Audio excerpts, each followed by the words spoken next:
pouquinho distante, né? Precisamos reconhecer. Mas a metodologia que foi estabelecida aqui, como eu não consigo contar assim, se vocês leem o livro, porque eu sei que vocês não vão ler, pelo menos a maioria não lerá, então eu preciso fazer esse exercício aqui de compreensão da história. Isso nos toma muito tempo, mas eu não sei como resolver o problema, sinceramente, porque fazer uma palestra sobre esse assunto assim genericamente tornaria a conversa muito abstrata, né? Partindo então de referências a conversa é difícil. Então, infelizmente, a gente precisa passar por essa experiência aqui de ler a história. Não tem jeito, né? Ler o resumo. E o resumo ajuda muito a quem leu e não entendeu tudo, a entender completamente, e ajuda muito a organizar a cabeça de quem ainda vai ler. Tem, portanto, duas vantagens simultâneas. Então, eu queria muito perguntar para vocês se vocês estão entendendo a história até aqui. Acabou metade da história em que o nosso herói Julien Sorel, ele vai ocupar um cargo importante em Paris, na casa de um sujeito muito importante, e ele faz aí uma última visitinha à sua antiga amante, de quem agora ele aparentemente gosta realmente. No entanto, eles mais ou menos se despedem aí como se fosse para nunca mais se verem. E o próximo momento agora é Julien Sorel em Paris, como secretário do senhor de La Mole, que é um político importante, e de acordo com os intérpretes do livro, é um dos conspiradores que participou dos 3 dias gloriosos. Então o nome, obviamente, que não é esse, mas teria sido inspirado nesse homem. Tudo bem, então não sabemos quem é, mas é possível que tenha alguém aí que de fato existiu, esse senhor de La Mole. E aí, na segunda parte, nós vamos ter que, alguns pedacinhos, resumir, porque nós não vamos ter tempo para ler tudo, mas vocês não deixarão de entender a obra inteira, pode ter certeza que não haverá prejuízo. Ok? Certo? Então, se vocês não têm mais dúvidas, por favor, Inês, livro 2, Os Prazeres do Campo.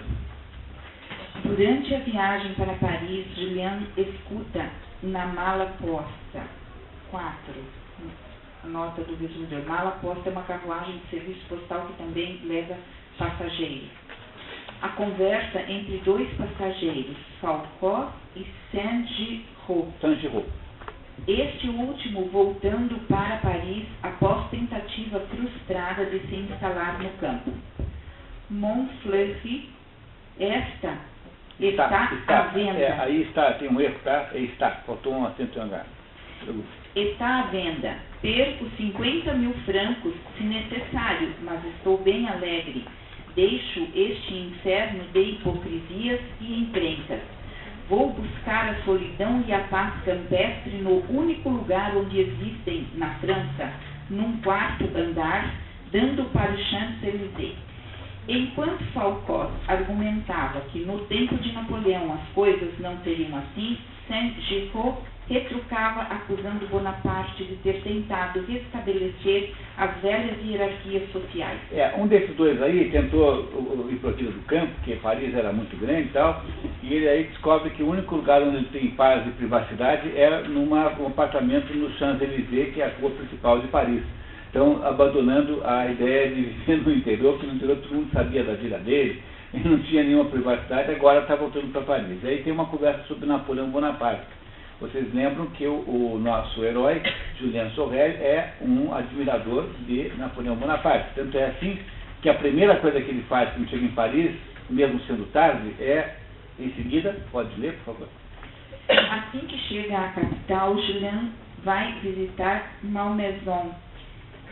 Outra nota, Malmaison era a residência de Napoleão Bonaparte, apesar da hora inconveniente. Ele chega em Paris assim, de noite, já andada, e pede lá, aluga um coche lá para levá-lo até a casa de Napoleão Bonaparte, como uma homenagem ao seu antigo, ao seu ídolo, né? Não é isso? Capítulo 2, Entrada na Sociedade. Julien visita a mansão de La Mole e admira encantado. Como é possível ser infeliz quando se mora em aposentos tão esplêndidos? O senhor de Renard era um sujeito rico por padrão de Verrières, mas agora ele está, compreendendo? Ele está vendo que é um sujeito rico para o padrão de Paris. Então, a diferença de luxo e de suntuosidade é muito grande. Então, agora ele está entrando na grande sociedade parisiense, naquelas casas que todos os dias tem uma recepção, um coquetel. Então, reúnem-se as pessoas da sociedade parisiense, ficam lá tocando piano, conversando, falando mal dos outros, né? Todo dia, entendeu? A vida dos grandes salões, a vida social, né? É isso, essa vida que ele vai entrar agora. Encontra brevemente o senhor de la Mole. O abade Pirard o encaminha para um alfaiate. No seu primeiro jantar com a família, Julien impressiona a todos ao duelar intelectualmente com um convidado, membro da academia. Os modos desajeitados deste jovem padre talvez escondam um homem instruído, disse à marquesa o acadêmico que se encontrava perto dela. Ele não é padre, mas ele é chamado assim apenas por conveniência, né? Ele é um seminarista, né? Julien procura no cemitério Père Lachaise o túmulo do Marechal Ney, que visita com lágrimas nos olhos. Esse Marechal Ney é aquele que recebe Napoleão vindo da Córcega, vindo de Elba, e diz assim: senhor Marechal, o meu exército está à sua disposição. Porque o Napoleão não podia ser desprezado, ele era o grande chefe militar da França. Então, e depois, por causa disso, quando Napoleão pega a segunda vez, o Marechal Ney é condenado à morte. E quando vai ser fuzilado, né? E aí, quando vai ser condenado à morte, ele diz assim: sem venda, direto no peito. Ficou famosíssimo por ter dito essas palavras, que são de uma bravura pessoal extraordinária, né? Por isso é que ele vai com lágrimas nos olhos visitar o túmulo do Marechal Ney, que havia sido, digamos assim, um sujeito fiel a Napoleão até ao ponto de morrer, como ele, Julien Sorel, faria. É isso? Capítulo 13, os primeiros passos. Julien faz o primeiro contato com os filhos do casal de La Mole, Mathilde e Norbert, que o convida a cavalgar. Julien cai no ridículo ao cair do cavalo logo na primeira saída com Norbert. No dia seguinte, tenta corajosamente de novo e consegue cavalgar sem incidentes. 20 vezes Norbert viu Julien a ponto de cair, mas, enfim, o passeio terminou sem acidente. Na volta, o jovem conde disse a sua irmã: apresento-lhe um sujeito audaz e temerário. Ele impressionou bem a família La Mole? Impressionou bem? Primeira noite ele debate lá com um acadêmico, um sujeito, portanto, intelectual, né? E sai bem. No segundo dia ele cai do cavalo, mas ele insiste e acaba então vencendo e não cai mais. E o irmão da Mathilde, por exemplo, a irmã dele, diz que ele é um sujeito que tem nobreza. Não é? Isso. Muito bem. Capítulo 4, a mansão de La Mole. As reuniões sociais nos salões dos de La Mole atraem a aristocracia parisiense, que parece a Julien fútil e tediosa. A senhorita de La Mole era o centro de um pequeno grupo que se formava quase todas as noites atrás da imensa poltrona da marquesa. Que é a mãe dela, né? A senhorita de La Mole é a Mathilde, não é isso? Uhum. Tá. Aí encontravam-se o Marquês de Croisenois, o Conde de Caylus, o Visconde de Luz e 2 ou 3 outros jovens oficiais, amigos de Norbert ou de sua irmã. Julien não consegue participar ou entender o grupo. Era como uma língua estrangeira que ele compreendesse sem poder falar. Capítulo 5, a sensibilidade e uma grande dama devota. Julien capta a confiança do Marquês, que cada vez lhe confia trabalhos mais e mais espinhosos, como vistoriar suas terras na Bretanha e na Normandia. O abade Pirard, preocupado com sua formação, o levara a várias sociedades de jansenistas. Julien surpreendeu-se. A ideia de religião estava invencivelmente ligada, no seu espírito, a de hipocrisia e de esperança de ganhar dinheiro. Ele mesmo admirou esses homens piedosos e severos que não se preocupavam com o orçamento. Eram verdadeiros religiosos, verdadeiros jansenistas. Um mundo novo abria-se diante dele. Conheceu entre os jansenistas um conde Altamira que tinha cerca de 6 pés de altura. 1,90 m. liberal condenado à morte no seu país e devoto. Esse estranho contraste, a devoção e o amor à liberdade, causou-lhe impressão. Apesar de estar progredindo, Julian se sente isolado e sofre com a solidão. Capítulo 6, maneira de pronunciar. Certo dia, Julian ofendeu-se pelo olhar e as injúrias de um desconhecido num café e o desafia para um duelo. No dia seguinte, ao procurar o desafeto no endereço indicado, descobre que quem o havia ofendido era o cocheiro do dono da casa, um diplomata chamado Senhor de Beauvoisis. Julian, furioso por descobrir a baixa extração social do seu ofensor, agride o cocheiro e o diplomata.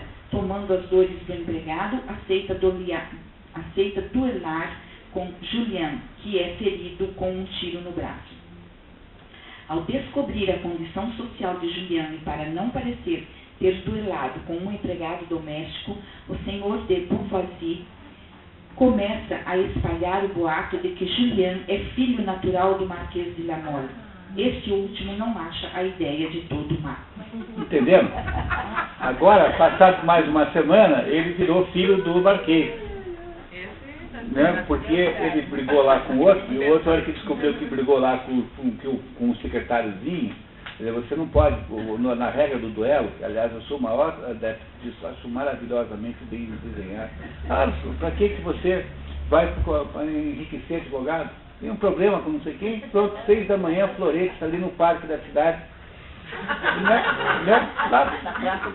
na Praça dos Pioneiros, 6 da manhã, floretes.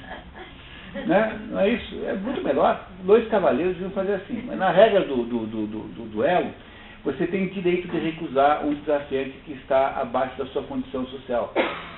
Do mesmo modo que o Mike Tyson pode dizer que não vai lutar com o fulano que é preso peso-pena. Porque não fica ridículo o Mike Tyson brigar com um sujeito de 70 quilos, 68 quilos, 70 quilos. Então, a mesma coisa acontece com o duelo. Você tem o direito de só duelar com alguém que é do seu próprio nível social. E aí, então, para não ficar mal para ele, diplomata, Beauvoisis, né, ele espalha que o Julien Sorel é filho do Marquês de La Mole, e o Marquês de La Mole não acha má a ideia, embora não confirme, mas acha que isso pode servir politicamente de alguma maneira. Porque eles fizeram depois. Capítulo 7, uma crise de gota. O Marquês envia Julian à Inglaterra com a missão de frequentar a Embaixada da França durante 2 meses. Sem entender bem a tarefa, Julian julga ter lá ido para ser iniciado na alta presunção, sobretudo pelo convívio com príncipes russos no estrangeiro. O senhor não compreendeu o século, dizia-lhe o príncipe Korassov. Faça sempre o contrário do que esperam que faça. Julian vai também visitar na prisão o filósofo Philippe Van. Ao sair da visita, Julian conclui: eis o único homem alegre que conheci na Inglaterra. É porque está preso e não precisa comer aquela comida que eles comem lá. Certamente deve ser essa a explicação de por que esse é o único sujeito alegre na Inglaterra, o único cara que não tem que comer aquela culinária inglesa lá, que seguramente vocês compreenderiam por que é assim. Tá? Na sua volta, o senhor de La Mole lhe confere uma condecoração por serviços diplomáticos como forma de melhorar as credenciais sociais de Julian. Ele passou uns tempinhos lá na embaixada, batendo papo, quando voltou recebeu uma condecoração. Você não acha que o mundo ajuda esse menino? Não parece que agora ele já é pretenso filho natural do Marquês e já é um sujeito condecorado, já tem um mérito, né, socialmente reconhecido como tal, né? Muito bem. O senhor Valenod, empossado prefeito de Verrières no lugar do senhor de Renal, apresenta-se ao senhor de La Mole. Julian aproveita para reivindicar o cargo de diretor do asilo de Verrières para o seu pai. Lá dentro não ficou com ressentimentos com relação ao pai, né?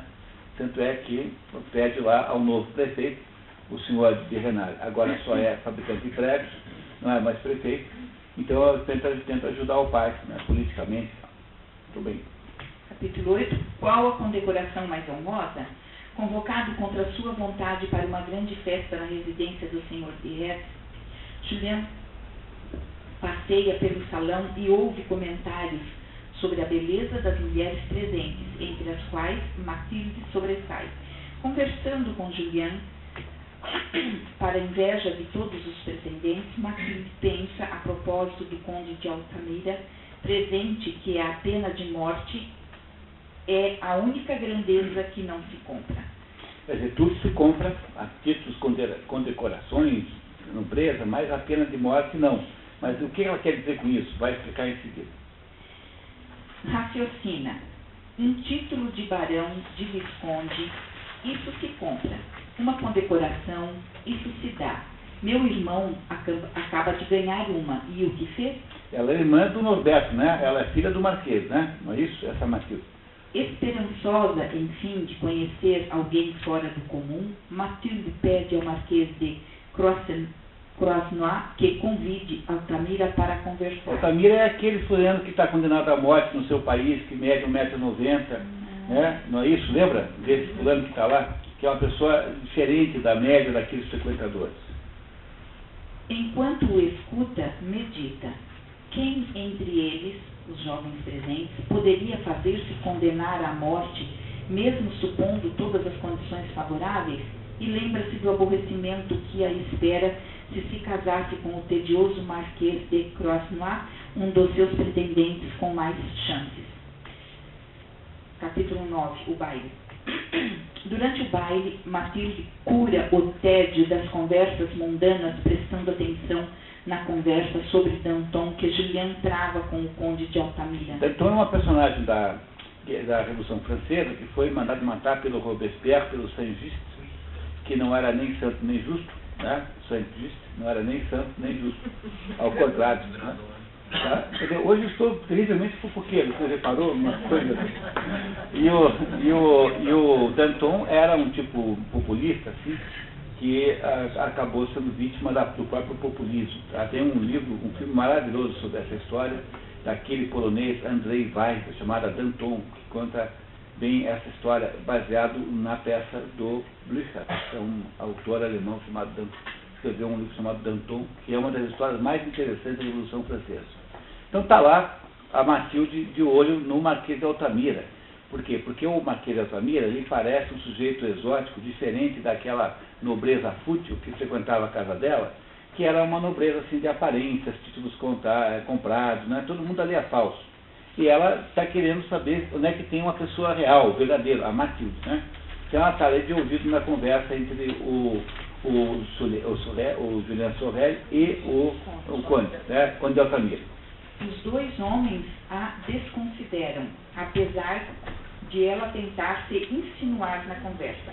Altamira julga os salões de Paris desprovidos de espírito e dominados pela vaidade. Falam sobre dilemas morais. Altamira diz ter sido condenado à morte por não ter mandado cortar 3 cabeças nem distribuído os milhões de um cofre de que tinha a chave.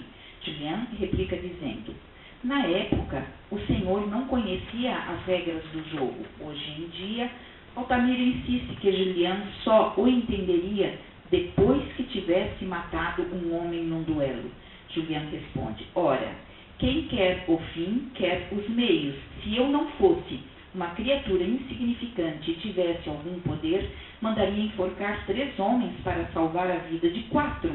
Mathilde fica chocada e se afasta com seu irmão. Julian diz ao conde: que belo baile. Não falta nada. Falta o pensamento, responde Altamira. Então, o que é que vocês acham agora dessa declaração do Julian, dizendo que ele não iria hesitar em tomar qualquer medida, na medida que ela justificasse um fim mais importante do que ela própria? Não é o Napoleão Bonaparte que faz isso? O Napoleão Bonaparte, para você ter uma ideia, naquela campanha da Rússia, lá na volta tiveram que atravessar um rio congelado, morreram ali 1.000 soldados só naquela tentativa de passar o rio. O Napoleão é o homem que age assim, quer dizer, temos que, para ganhar a guerra, mataremos até o último homem, mas temos que ganhar a guerra, não é isso? Ele não é o Napoleão perfeito? Muito bem, tá? Continuando. Ao chegar em casa, trazido na carruagem do conde, Julian, que na antevéspera havia assistido à tragédia de Casimir de Lavigne, Marino Saliero, medita sobre o sentido da aristocracia. Uma conspiração aniquila todos os títulos conferidos pelos caprichos da sociedade. Julian passa a noite lendo sobre a Revolução. Olha aí, ó. Não é o revolucionário em potencial? Não é? Ele é admirador de Napoleão, ao mesmo tempo que ele acha que os fins, os meios são compensados pelos fins, portanto, e ele está aí lendo cada vez mais assuntos revolucionários. Não é o que o Villeneuve Sorel é? Muito bem, tá? Continuamos. No dia seguinte, Mathilde encontra Julien concentrado nos seus estudos na biblioteca. Tenta chamar a atenção, mas nota que o perturba. Julien percebe que a rainha do baile no dia anterior agora tinha um olhar quase suplicante. Epa! O que aconteceu? Mais uma. Entendeu? Tá? Mais uma. Mathilde pede que Julien lhe conte os segredos que teria ouvido do conde na noite anterior. Sentindo-se subestimado, Julien expõe enfaticamente suas convicções revolucionárias e divaga sobre o uso da violência nas revoluções. Ela deixa a biblioteca um pouco atordoada. Essa moça tem uns 17 anos, essa Mathilde, e ela está querendo emoções fortes, porque ela não suporta aqueles tipos absolutamente falsos e informais e vazios que frequentam a casa dela todas as noites. Entre os tipos presentes, vários candidatos a marido, né? E ela está vendo no Altamira e no Julien alguma coisa que não é apenas uma vida de mentira, não é apenas uma vida de aparências. Ela está vendo nesses dois aí, num e no outro, né? Alguma coisa que parece a ela ser atraente. E saber o que é atraente para ela é fundamental para entender a obra. Mas depois vocês descobrem isso sozinhos, tá? Vamos lá, continuamos? Então tá. Capítulo 10, a Rainha Margarida. Julien compara o comportamento afetado de Mathilde com as atitudes sinceras da senhora de Renal. Que diferença daquela que perdi? Quando Julien vê Mathilde de luto, é-lhe explicado pelo acadêmico que se trata de homenagem a um ancestral de La Mole, Boniface de La Mole, o mais belo rapaz do século e amante da rainha Margarida de Navarra. Uma explicação: Bonifácio havia sido decapitado em 1574 por ocasião de uma rebelião. Isso é fato histórico, tá? Tudo bem. O que mais nos impressionou nesta catástrofe política foi que a rainha Margarida de Navarra, escondida numa casa da Praça de Creve, ousou pedir ao carrasco a cabeça de seu amante. E na noite seguinte, à meia-noite, ela levou aquela cabeça em sua carruagem e foi enterrá-la, ela mesma, numa capela situada ao pé da colina de Montmartre. Julien também fica sabendo que Mathilde, por essa razão, chama-se, na verdade, Mathilde Marguerite. Não é arrepiante esse pedaço da história? É dizer, a Mathilde Margarita, ela é uma descendente de uma certa Mathilde que havia tido um amante que foi decapitado. Ela, então, a antecessora dela, ficou com a cabeça. Não é? Não é isso? Quer dizer, este fato que está aqui explicará a posição e a personalidade da Mathilde em última análise. Mas é preciso prestar atenção muito na Mathilde. Não é isso? Então, no dia em que se comemora a morte do tal de Bonifácio, ela veste roupa preta como se fosse ela mesma a mulher do Bonifácio. Então, não sei se vocês percebem que desenlaces arrepiantes decorrem de uma coisa dessa. Né? Que conclusões trepidantes não se podem esperar de uma situação dessa. Né? Muito bem, continuamos. Julien e Mathilde começam a se aproximar. Pouco a pouco, suas conversas com a moça de porte tão imponente e ao mesmo tempo tão desenvolto foram se tornando mais interessantes. Esquecia seu triste papel de plebeu revoltado. Julien começa a se interessar por Mathilde. O fato é que é linda. Vou possuí-la. Depois vou-me embora e ai de quem me perturbar em minha fuga. Não é possível, Renato. Não é possível um sujeito assim. Está vendo que... Quer dizer, não é a mesma história da outra vez? Quer dizer, ele acha o seguinte... Fuga, né? Que ele não vai... entendeu? Aquela fuga com os cachorros. Né? Não é isso? Quer dizer, ele está se aproximando da Mathilde porque ele gosta dela? Não, por que ele quer se aproximar e possuir a Matilde? Porque ela é a filha do patrão que o trata como empregado, porque ele de fato é empregado. Não é isso? Ele de fato é empregado, então o trata como tal e ele está ressentido com isso. Não é isso que está acontecendo aqui? Muito bem, continuamos. Esta ideia tornou-se a única preocupação de Julien. Não conseguia pensar em mais nada. Seus dias passavam como horas. Capítulo 11, o império de uma mocinha. Matilde ironiza constantemente seus pretendentes insípidos.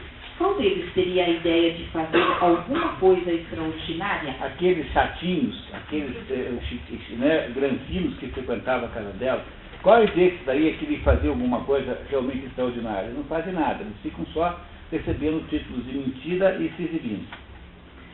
Por causa do tédio que eles lhe inspiram, Matilde tem um interesse crescente na companhia de Julien e decide que o ama.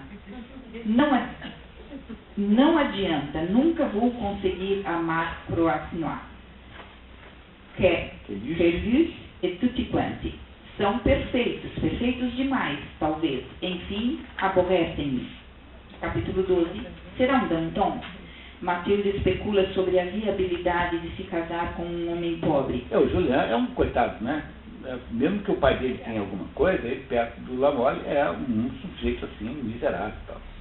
A propósito de uma conversa sobre Julien, seu irmão a adverte que, em caso de revolução, ele os guilhotinaria a todos. Matilde... Só um minutinho. Quer dizer, o irmão, o Norberto, já percebeu alguma coisa sobre o Julien Sorel. Quer dizer, esse sujeito aí parece perigoso. Né? Será que não é um Danton? Será que não é alguém que, quando o poder seria implacavelmente cruel? O Roberto percebe no Julien traços desse ressentimento perigoso, desse ressentimento virulento, não é? Sempre a ponto de explodir. É isso. Muito bem. Matilde compara a energia de Julien à mesmice dos seus pretendentes que, ao perceberem Julien um competidor, o desvalorizam perante Matilde, criticando o seu jeito de padre, humilde e hipócrita. Ela os repele e confunde com sarcasmos. Se amanhã algum cavalheiro das montanhas admitir que Julien é seu filho natural e lhe der um nome e alguns milhares de francos, em 6 semanas terá bigodes como os senhores. Em 6 meses será oficial dos hussardos como os senhores. Ela não sabe se Julien a ama, mas decide amá-lo. Todos os dias felicitava-se pela decisão que tomara de entregar-se a uma grande paixão. Capítulo 13, uma conspiração. Embora Julien desconfie que o interesse de Matilde possa ser falso, ele percebe que ela compartilha com ele alguns traços de hipocrisia. Ambos leem Voltaire, escondido, e evitam criticar publicamente o trono. Ele a vê desconfiadamente como uma Maquiavel, um modelo da decadência parisiense. Ele tem desconfianças imensas sobre ela. Né? O senhor de Lamolle incumbe Julien de visitar propriedades no Languedoc. Matilde o encontra e lhe pede que não viaje. Naquela noite, Julien recebe uma carta de amor de Matilde. Julien exulta de satisfação, mas também desconfia de um plano para caçoar publicamente dele e, por precaução, no dia seguinte, envia a carta, disfarçada dentro de uma bíblia, a seu amigo Fouquet. Olha só, quer dizer, a moça manda uma carta para ele de amor e fala assim: esse pessoal não me ama, não. Ela não me ama, não. Ela está fazendo isso só para gozar da minha cara. Então para eu ficar achando que ela me ama e ter uma atitude pública ridícula de paixão por ela. Então eu vou mandar a carta para o Fouquet como prova de que ela me escreveu essa carta. De modo que essa carta eles não podem me tirar. Não é? Como é que é o raciocínio? Quer dizer, o raciocínio de quem está com o pé atrás e que não aceita a possibilidade da moça gostar dele de verdade. Pode ter até uma certa razão nisso, mas ele se comporta assim, não é? Muito bem? Continuando. Julien responde à carta de Matilde com muita prudência e vai à ópera. Julien, ébrio de felicidade e sensação de poder, tão nova para um pobre diabo, entrava na ópera italiana. Ouviu cantar seu amigo Jerônimo. Nunca a música o exaltara a tal ponto. Ele era um Deus. Por quê? Porque ele tem a possibilidade de estar sendo desejado pela filha do quase o homem mais importante de Paris, do qual ele poderia ser genro, e com isso ele conseguiria o que ele quisesse, do seu ponto de vista dos seus desejos ambiciosos. Não é assim? No entanto, um pedaço do Julien Sorel pensa que isso tudo pode ser apenas uma brincadeira, e ele de fato não confia em que isso seja verdade. Portanto, ele se precavê com aquela medida de mandar a carta para o Fouquet. Capítulo 14. Pensamentos de uma moça. Matilde compara os homens do seu tempo aos do século XVI. Ela abominava a falta de caráter, era a sua única objeção contra os belos rapazes que a cercavam. Era na corte de Henrique III que a gente encontrava homens grandes, tanto no caráter quanto na ascendência. Matilde dá-se conta de sua audácia ao escrever a Julien e do poder que ele agora tem sobre ela. Existem coisas que não se escrevem. Portanto, né, ela mandou uma carta, está comprometida para sempre, porque ele tem a prova. E ela, então, acha, de repente, um pouquinho ter feito isso, afinal, ele é secretário do pai dela. E ela está meio que prometida em noivado com o tal do Quasnoir lá, que é um marquês, como o pai dela, um sujeito rico e tal. Não é isso? Muito bem. O casal troca cartas. E na terceira, Matilde diz a Julien que suba à noite no seu quarto. Preciso falar-lhe, é preciso que lhe fale esta noite. No momento em que soar 1h após a meia-noite, esteja no jardim. Pegue a grande escada do jardineiro perto do poço. Coloque-a contra a minha janela e suba até o meu quarto. É noite de luar, não importa. Quer dizer, esse sujeito só contou a quantidade de vezes.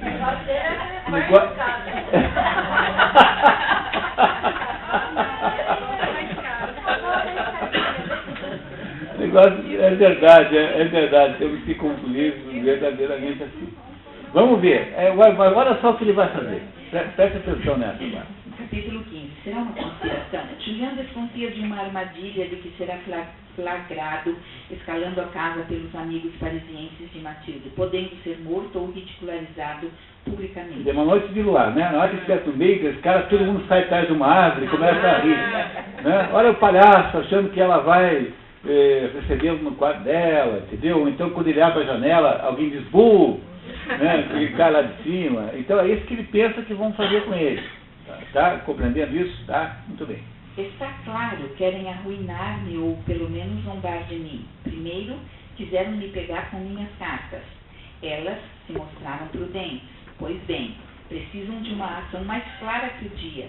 Esses belos rapazinhos estão me achando ou muito tolo ou muito fátuo. Com o mais belo luar do mundo, subir assim por uma escada até um primeiro andar de 25 pés de altura, terão tempo de me ver, mesmo das casas vizinhas. Que lindo eu na minha escada. São 8 metros, tá? São 8 metros de altura. Temendo estas hipóteses, esconde as novas cartas de Matilde e escreve a Fouquet pedindo-lhe que torne pública a carta de Matilde em caso de ele vir a sofrer acidente.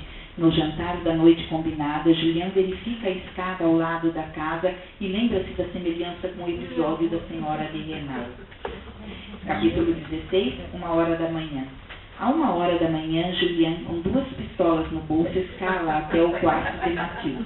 Julien estava muito embaraçado, não sabia como comportar-se, não sentia amor algum. No seu embaraço, achou que precisava ousar. Tentou beijar Matilde. No início, ela recusa seus avanços, insistindo em que ele reponha a escada no chão por meio de uma corda. Quando ela lhe pede as suas cartas, Julien lhe conta as precauções que havia tomado. Julien está mais contente por ter dobrado uma moça de nascimento nobre do que pela expectativa amorosa. Está vendo, Renato? Novamente, não é possível uma coisa dessa.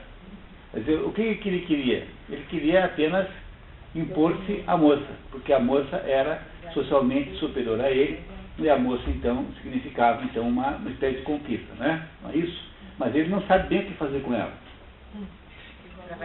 para variar. Muito bem. Matilde começa a se dar conta da loucura de que havia feito de se pôr nas mãos de Julian. Mais por obrigação do que por amor, Matilde torna-se sua amante. Ela está em dúvida sobre se o ama. Esse é um ponto bem importante isso. Vocês acham que a Matilde ama o Julian? Não. Por que não? Queria ouvir um homem e uma mulher dizendo isso. Pode ser você, homem. Decidiu amar ele. Decidiu? Ela toda vez fala, né? Você não decide amar, você ama ou não ama? Não tem uma decisão? Acho que não é. É isso? Toma partido. Cláudia, por que ela não ama? Eu acho que ela se identifica, ela queria ela queria sentir, ela queria se identificar com aquela história. É? Com aquela Você estava querendo uma emoção. Exato. O que você acha? A coisa que ela queria é uma aventura, né? Porque ela estava cansada daquele tédio lá, dos rapazes lá. Parece que é a mesma assim, coisa. que é isso que a Matilde sente, quer dizer, o desejo de ter, para quebrar o tédio, né? Tem um filme aí muito divertido de um sujeito que quer matar o presidente dos Estados Unidos, é aquele Malkovich, aquele ator, John Malkovich. Aí ele arma lá um negócio de matar o presidente, e o Clint Eastwood, que faz o papel do bonzinho, né? Pergunta para ele assim, mas por que você quer matar o presidente? Falou assim, para compensar o tédio. É uma boa razão, né? Para compensar o tédio, está tão chato a vida. Eu tenho que fazer alguma coisa que me divirta. Não é possível não ser assim. Muito bem, então tá, já sabemos um pouquinho mais sobre o Matilde, mas vamos ver para onde é que isso vai, tá? Continuamos. Alguém não está entendendo a história? Então tá, então vamos lá. Capítulo 16, 1h da manhã. A 1h... Não, já foi. Já foi. Capítulo 17. Uma velha espada. Nos dias seguintes, ela o trata com total frieza e Julian se pergunta sobre o significado de tal comportamento. Na verdade, Matilde está com sua vaidade destruída. Ela se pôs sob o poder de um homem. Julian é o primeiro amor de sua vida. Na medida em que Julian se vê envolvido com ela, começa a amá-la apaixonadamente. Mas as conversas entre os dois evoluem para a raiva e para o despeito. Numa conversa dura na biblioteca, Matilde diz a Julian: estou horrorizada por ter me entregado ao primeiro que apareceu, disse Matilde, chorando de raiva contra si mesma. Julian exclama: o primeiro que apareceu? E lança-se sobre uma velha espada presa à parede, mas recua. Teria sido o mais feliz dos homens se pudesse matá-la. Com a reação emocional de Julian, as lágrimas de Matilde secam automaticamente. Julian está confuso, mas Matilde não está. Ela gostou de ser quase morta? Por que ela gostou de ser quase morta? Se a tese de vocês três está certa, ela na verdade só quer aquela emoção, né? Então todas as vezes que a emoção desaparece, fica tão tedioso como nos outros casos. Mas aí uma ameaça de morte não é uma boa emoção? Não é? Pode começar a amar ele. Pois é, tem alguma coisa meio sadomasoquista nisso, né? Não é? Tem uma coisa meio... Bom, mas vamos lá, continuamos. Capítulo 18. Momentos cruéis. Matilde conclui: ele é digno de ser meu senhor, já que esteve a ponto de me matar. Quantos belos rapazinhos da sociedade seria necessário fundir para se chegar a tal movimento de paixão? É preciso confessar que ele estava bem bonito no momento em que subiu na cadeira para repor a espada exatamente na posição pitoresca escolhida pelo decorador. Afinal de contas, não fui tão louca em amá-lo. Dias depois, Matilde caminha com Julian pelo jardim, fazendo-lhe confidências provocadoras sobre suas antigas veleidades de amor. Julian fica enciumado e, como nunca havia lido romances, declara ingenuamente seu amor a Matilde. E a senhorita não me ama mais, eu que a adoro. Ela imediatamente se decepciona e o repele. Aquilo destruiu num piscar de olhos todo o prazer que a senhorita de La Mole encontrara em falar-lhe de seus sentimentos. Estava começando a estranhar que, depois de tudo o que acontecera, ele não se ofendesse com suas histórias. Julian, sem parar de pensar nela, distrai-se, secretariando o Marquês e meditando sobre o que teria feito de errado. Quando ele se declara apaixonado, ela automaticamente o expressa. Está vendo o problema que é a vida dos homens, de entender as mulheres? Não é uma coisa inacreditável isso? Tem assunto mais grave, Mateus, entendeu? Existe algum assunto mais complexo que esse na vida humana? Não há. Esse é o assunto top de todos os assuntos complexos. Entender as mulheres é praticamente impossível. Tá? Por esse exemplo aqui, né? De que é o quê? As mulheres se comportam como espiras, né? Uma coisa na física, tipo, quando você vai chegar com o ímã, o norte, quando você está chegando, ela não quer mais o norte, então ela vira norte, para repelir. Só quando você vai saindo com o norte, ela vira sul, porque é que ela quer de volta. Tá vendo? Tá vendo? É preciso uma vida inteira, várias encarnações para entender o negócio dele. É praticamente impossível. Imagine quando ficar experiente, né? Não é isso? Tá? Imagina quando vai piorando, verdade. Vamos lá então, continuando. A ópera bufa. 19, a ópera Matilde fantasia que no caso de uma nova revolução ela poderia muito bem fazer o papel de Madame Roland. Madame Roland foi uma das vítimas da revolução, que foi morta na guilhotina. Desenhando ociosamente, ela percebe que desenhou o retrato de Julien. Na ópera, com sua mãe, Matilde ouve uma cantilena de amor que aplica a si mesma. Devo punir-me, se trocou a mãe. Na medida em que essas emoções se acumulam, ela vai conhecendo o amor verdadeiro e não o amor intelectual. Julien, por sua vez, afunda-se em baixa autoestima, pensando mesmo em suicídio. Numa noite, cedendo à tentação, Julien escala novamente até o quarto de Matilde, que o recebe apaixonada e se declara submissa. Castigue-me pelo meu orgulho atroz, dizia ela, estreitando-o em seus braços até quase sufocá-lo. Você é meu senhor, eu sou sua escrava. É preciso que eu peça perdão de joelhos por ter desejado revoltar-me. Quando Julien passa ao amanhecer, ela atira pela janela um maço de seus cabelos como símbolo de submissão. 2 dias depois, no entanto, Julien se surpreende mais uma vez com a mudança de atitude de Matilde, que volta a desprezá-lo e conclui que ela não o julgava suficientemente excepcional para justificar todas as loucuras que fizera a seu favor. É por isso que a ópera diz La donna è mobile, qual piuma o vento. Né? Quer dizer, essa mobilidade feminina é típica da personalidade lunar. A lua tem 4 fases. Então as mulheres têm variação de fase conforme a lua. É natural, é da natureza feminina isso. Mas o Julien não entende mais nada, porque ele não entende uma mulher que se declara apaixonada num dia, no outro dia o repudia e assim por diante. Não é isso? Bom, essa história, esse jogo de gato e rato não vai muito longe. Já verão por quê. Né? Porque haverá aí logo a intervenção de um fato novo, espetacular. Então vamos ver que fato é esse. O capítulo 20, o vaso japonês. Julien se sente em desgraça nos salões na medida em que Matilde volta a dar atenção aos jovens aristocratas. Julien os evita. O pobre rapaz ainda tinha pouco traquejo, de maneira que foi perfeitamente desajeitado, como todos notaram quando se levantou para deixar o salão. Finalmente, Matilde procura e diz: eu não o amo mais, senhor. Minha imaginação insensata enganou-me. No momento de ruptura, Matilde o agride de forma odiosa, embriagada da recuperação de sua independência. Quero curar para sempre o seu pequeno amor próprio das ideias que foi capaz de formar a meu respeito. Alguns dias depois, Julien quebra, sem querer, um vaso japonês em presença de Matilde, simbolizando o que havia acontecido entre eles. Matilde, que detestava o vaso, expressa satisfação. A paixão contrariada de Julien, no entanto, não para de crescer no seu íntimo. A história será interrompida agora por um fato novo, não esse que eu prometi para vocês, mas outro que nós vamos passar por cima, porque ele não é essencial na história.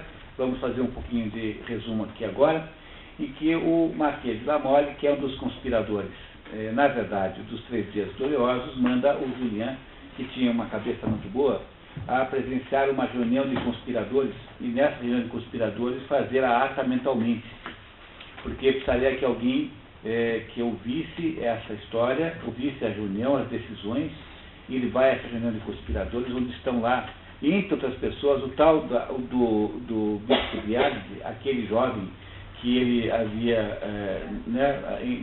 invejado, né, o destino, havia uma porção de gente importante, e ele então ouve todas as decisões e traria para o senhor da Mole, na cabeça e não escrito, porque havia um risco grande dele ser interceptado. De fato, ele é atacado uma noite, a sua roupa é revirada, se tivesse tido uma ata por escrito, teria sido descoberta.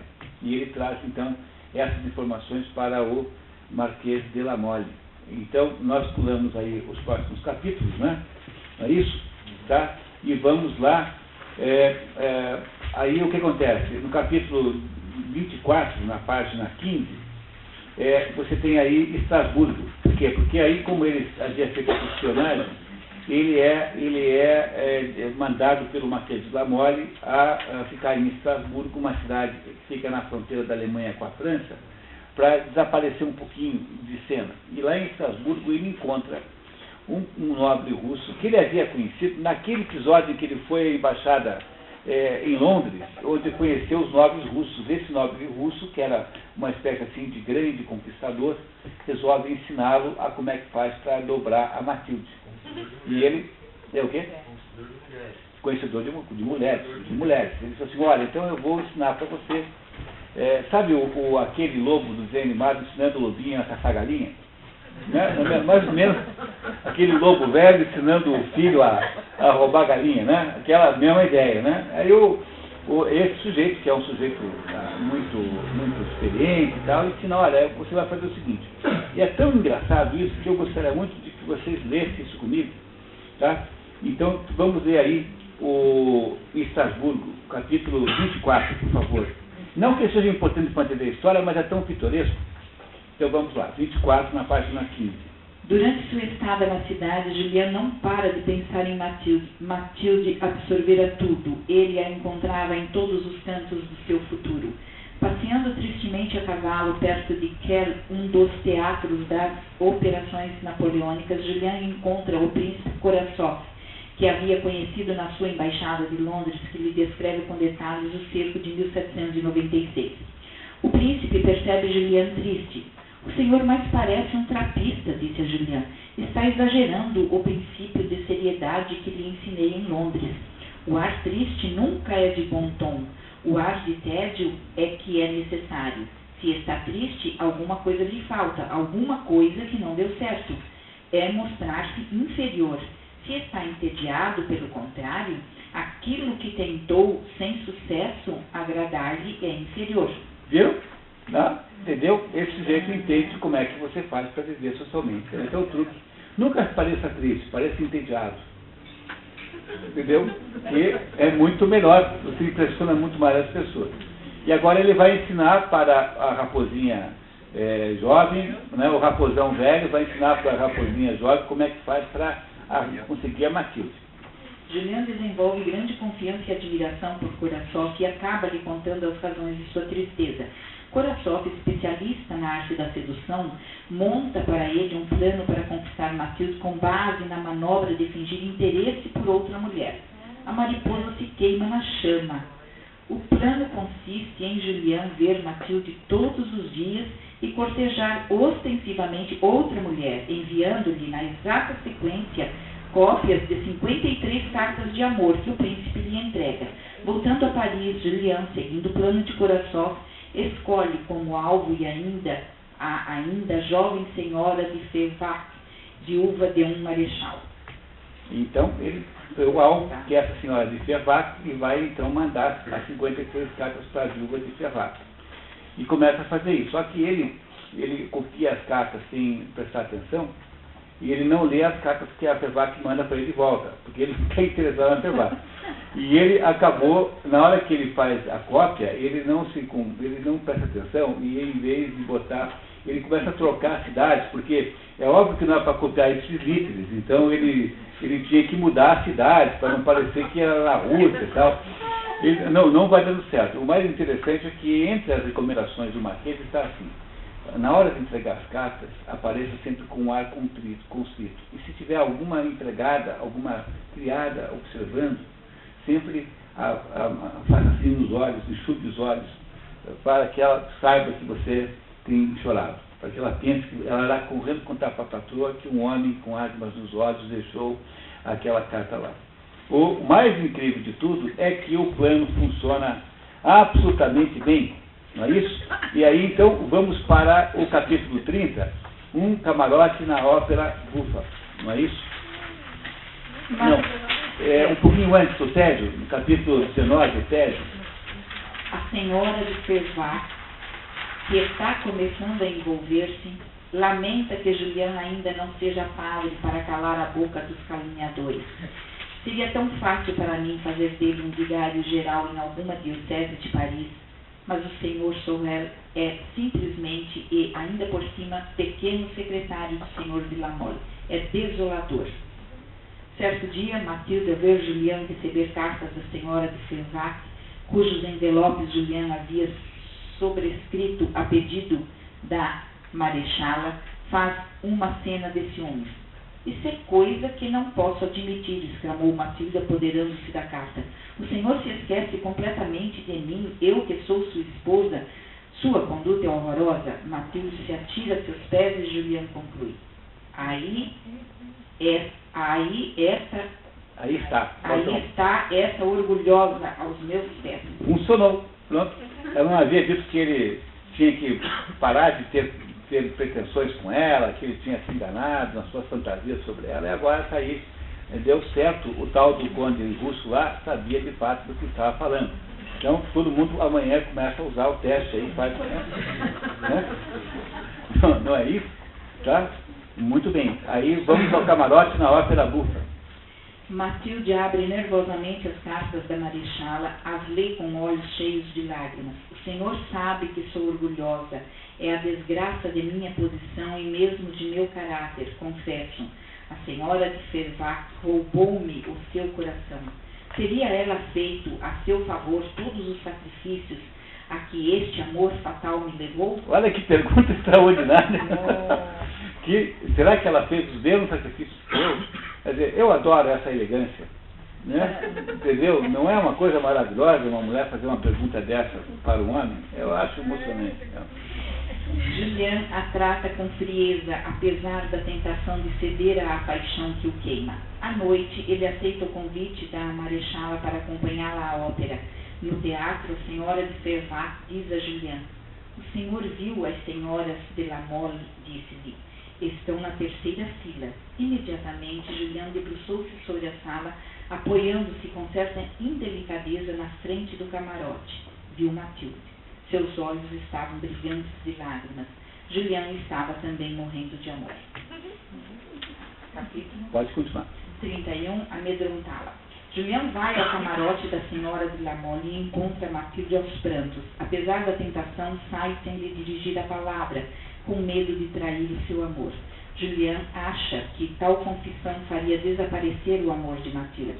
Se lhe falar, não terá mais como duvidar da minha emoção. O som da minha voz vai me trair. Tudo ainda pode desmoronar. Ele aprendeu, né? Que não é para declarar. Tá. Está convicto de que para manter o inimigo sob controle é preciso mantê-lo com medo. O inimigo só vai me obedecer na medida em que o amedrontar, então não se atreverá a me desprezar. Para ele é mais uma campanha napoleônica que ele está dizendo, não é? Matilde, desesperada com a continuidade das cartas à marechala, encontra Julian na biblioteca e lhe propõe audaciosamente que ele a leve para Londres. Quer garantias, meu amigo? É justo. Leve-me embora. Partamos para Londres. Estarei perdida para sempre, desonrada. Julian fraqueja, confessa o amor e seu passado desafortunado, mas, desta vez, ela não o despreza. Parece que finalmente deu certo, né? Não é isso? Ele de fato a quer, ela aparentemente o quer. No entanto, a história não acaba aí. Vamos ver para onde é que nós vamos então. Capítulo 32. O tigre. Pela primeira vez, Matilde conhece o amor. Como era preciso que o orgulho se manifestasse de algum modo, ela queria se expor com temeridade a todos os perigos que seu amor podia fazê-la correr. Ela logo engravida e diz a Julian: agora vai duvidar de mim? Não é uma garantia? Sou sua esposa para sempre. Matilde anuncia a intenção de escrever a seu pai para lhe pôr a par da situação. Eles não são casados, né? Vocês sabem, né? Eles são amantes, né? Julian, assustado, consegue que ela adie os planos uma semana. No entanto, assim que o Marquês recebe a carta, furioso, convoca Julian. Capítulo 33, o inferno da fraqueza. Na sua fúria, o Marquês desacata Julian com os maiores impropérios. Como? Minha filha vai se chamar Senhora Sorel? Como? Minha filha não será duquesa? Julian propõe ao Sr. de la Mole deixar-se matar por um dos homens do Marquês. Mate-me, disse Julian, ou faça seu criado matar-me. Precisando de conselhos, Julian procura o abade Pirard, com medo do resultado. Um velhaco jesuíta conheceria os costumes mundanos e me seria mais útil. Para sua surpresa, o abade Pirard não ficou muito impressionado pela confusão. É que o Pirard não é jesuíta, né? Então ele achou, se fosse um velhaco jesuíta, ele me daria um conselho prático. Então ele não tinha muita confiança que o Pirard pudesse ajudá-lo, porque o Pirard, afinal, não é um maquiavélico, né? Como os jesuítas eram. Matilde, informada sobre a possibilidade da morte de Julian, diz a seu pai que se alguma coisa acontecer, ela portará luto como a viúva Sorel. Assim que Julian volta à mansão de La Mole, Matilde lhe ordena mudar-se para a propriedade de Villequier e deixar com ela o assunto. Capítulo 24, um homem de espírito. Por causa da indefinição do Marquês, um mês se passa sem que a negociação avance.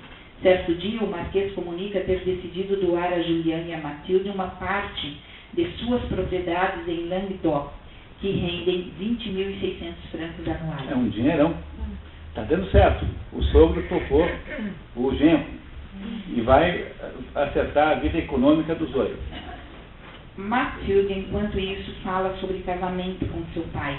O Marquês, enfim, se vê obrigado a tomar um partido. Às vezes sonha com um futuro brilhante para Julian, mas teme aspectos que julga excessivos em Julian. Não tem o culto do berço de ouro, é verdade, mas não nos respeita por instinto. É um erro, mas, enfim, a alma de um seminarista só deveria ser sensível à falta de prazeres e de dinheiro. Ele, pelo contrário, não pode suportar o desprezo de maneira alguma. Após longas deliberações, o Marquês escreve uma carta à sua filha, oferecendo a Julian um título de tenente dos Hussardos, o que faz dele o cavaleiro Julian Sorel de la Vernelle. Pronto, agora ele virou um nobre. E é oficial dos Hussardos, que é a tropa de elite do exército francês. Tudo que ele queria, agora ele largou o preto e ficou com o vermelho, não é isso? Matilde, muito feliz, lhe pede autorização para casar logo. Rápido, né? Rapidinho, então. Sem responder à filha, o Marquês ordena que Julian parta para o campo de Estrasburgo, onde sua guarnição estaria estacionada. Ele observa a Matilde que ela, de fato, não conhecia realmente Julian. Julian, por sua vez, crê que teve um final feliz. Afinal de contas, meu romance está terminado e o mérito é todo meu. Soube conquistar o amor desse monstro de orgulho. E aí tudo parece que deu certo para Julian Sorel, não fossem os fatos que tristemente irão ocorrer em seguida. Capítulo 35, uma tempestade. Em Estrasburgo, o novo tenente faz-se imediatamente respeitar, apesar de sua falta de formação militar e juventude. Mal tornara-se tenente, por favor, e há 2 dias já estava calculando que, para ser comandante em chefe aos 30 anos, ao mais tardar, como todos os grandes generais, era necessário ser mais do que tenente aos 23 anos. Só pensava na glória e em seu filho. Ele é um homem ambicioso? Ele é, né? Muito bem. Julian, no entanto, recebe surpreendente mensagem de Matilde. Tudo está perdido, venha o mais rápido possível. Assim que ele chega à mansão de La Mole, Matilde lhe mostra uma carta do pai, escrita imediatamente antes de partir para o local incerto. Ele afirmava não poder jamais concordar com o casamento e transmitia à filha o conteúdo de uma carta recebida da senhora de Renal em resposta a uma investigação empreendida a conselho do próprio Julian.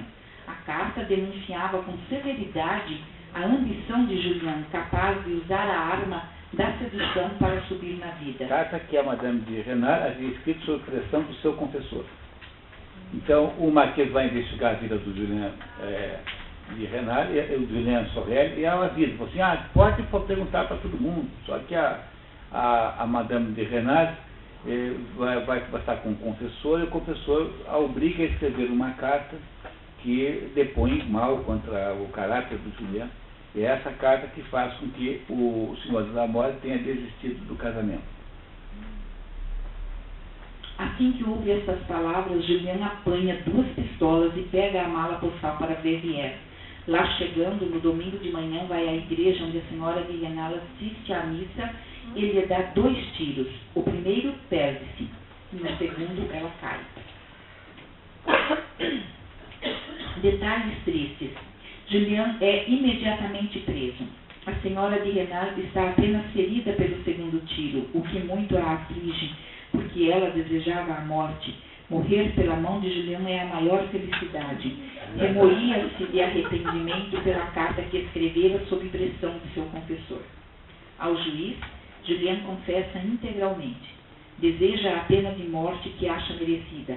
Matei com premeditação, disse-lhe Julien. Comprei e mandei carregar as pistolas de fulano, o armeiro. O artigo 1342 do Código Penal é claro. Eu mereço a morte e a estou esperando. Ele escreve a Matilde e pede-lhe que guarde silêncio sobre sua aventura, que não informe seu pai sobre a criança que vai nascer e que se case com o senhor de Croisnois. Progressivamente, Julien renuncia à ambição e se prepara para a morte. Nenhum remorso. Quando o carcereiro lhe informa que a senhora de Renal não havia morrido, ele finalmente se arrepende. Transferido para a masmorra da prisão em Besançon, ele tem uma vista magnífica.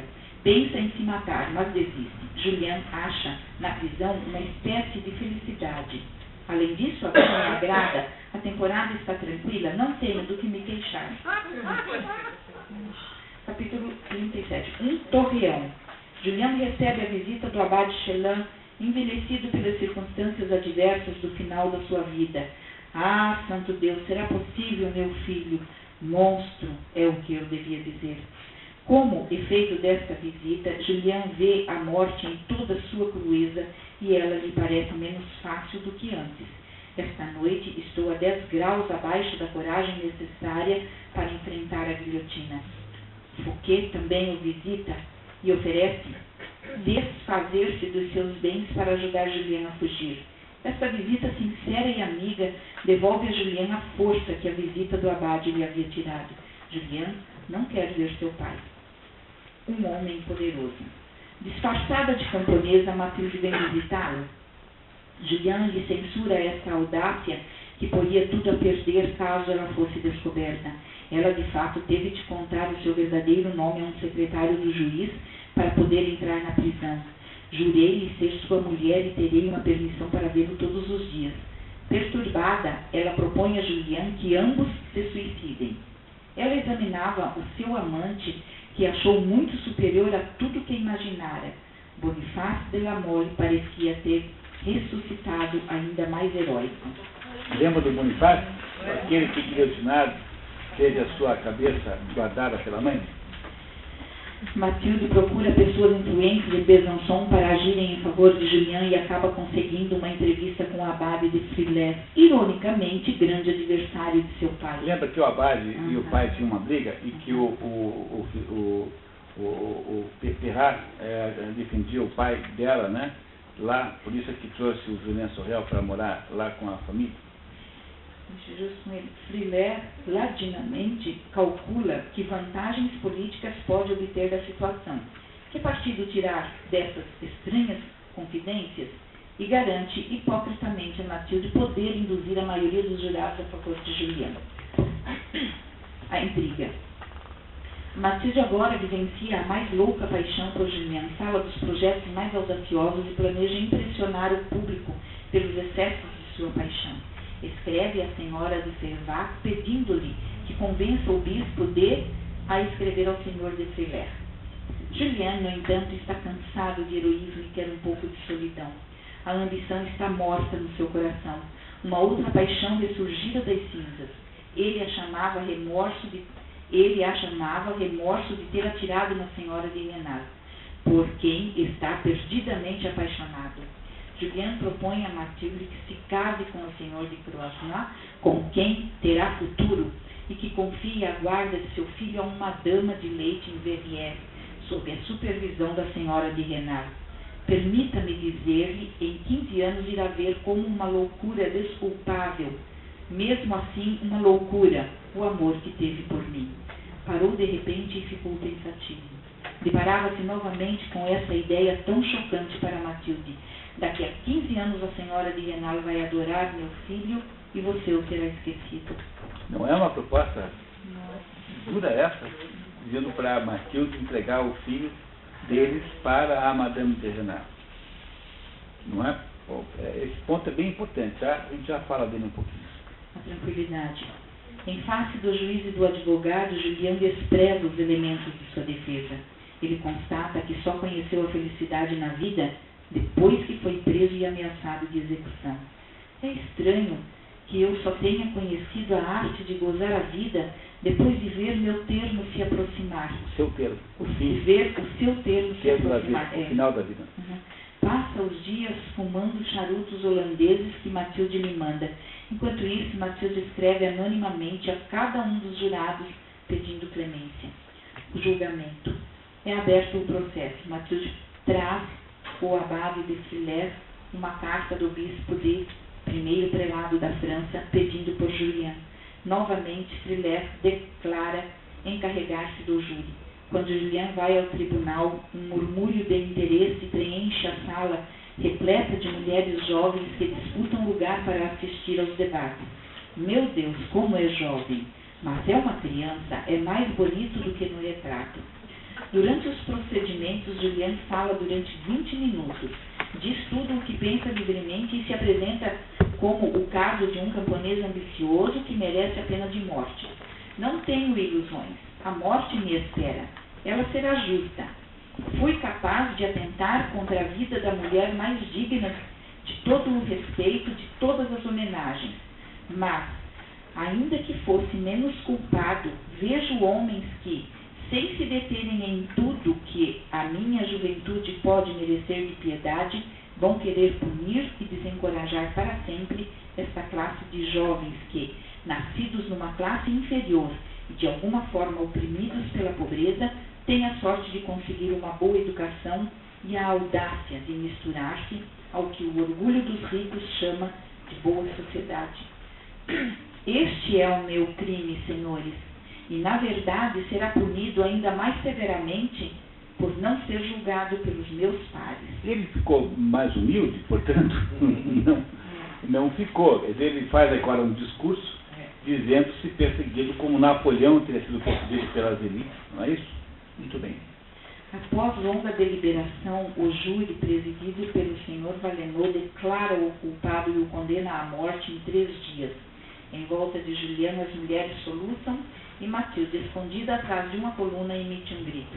A senhora de Derby, presente, também chora. Julian desconfia que Valenod, seu rival no amor da senhora de Renal, havia se vingado. Porque o Valenod era o chefe do júri.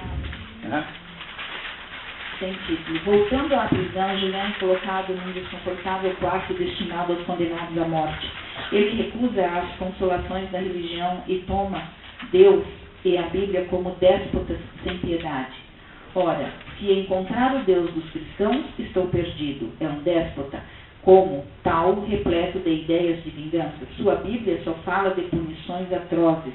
Nunca o amei, nem mesmo quis acreditar que o amassem sinceramente. Matilde traz um advogado para instruí-lo na apelação. Julian se recusa. Teme que sua coragem fraqueje ao longo de meses de espera e quer morrer logo. Não se conhecem as nascentes do Nilo. Não foi dado aos olhos do homem ver o rei dos rios na condição de um simples riacho.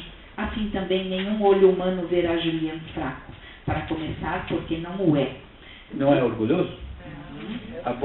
Depois, mais tarde, descobriu os nascentes do Nilo, né? Nessa época talvez não se conhecesse mesmo.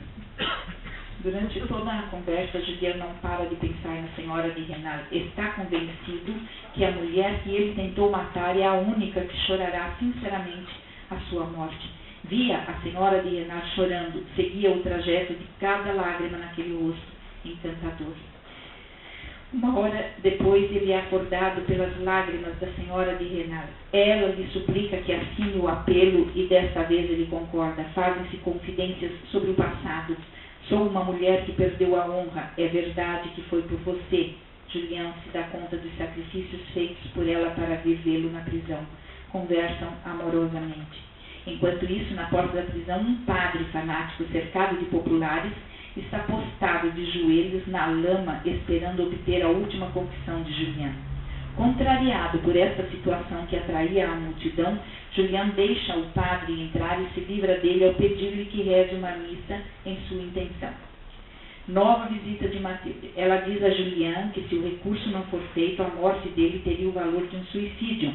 Julián quer se livrar dela e ficar sozinho. O mesmo acontece quando Fouquet o visita.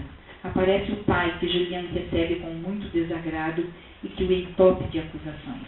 Julián contorna a situação, falando ao pai de suas economias. Finalmente, sozinho e enfraquecido pelo encarceramento, Julián faz considerações metafísicas e aspira a uma religião verdadeira e boa.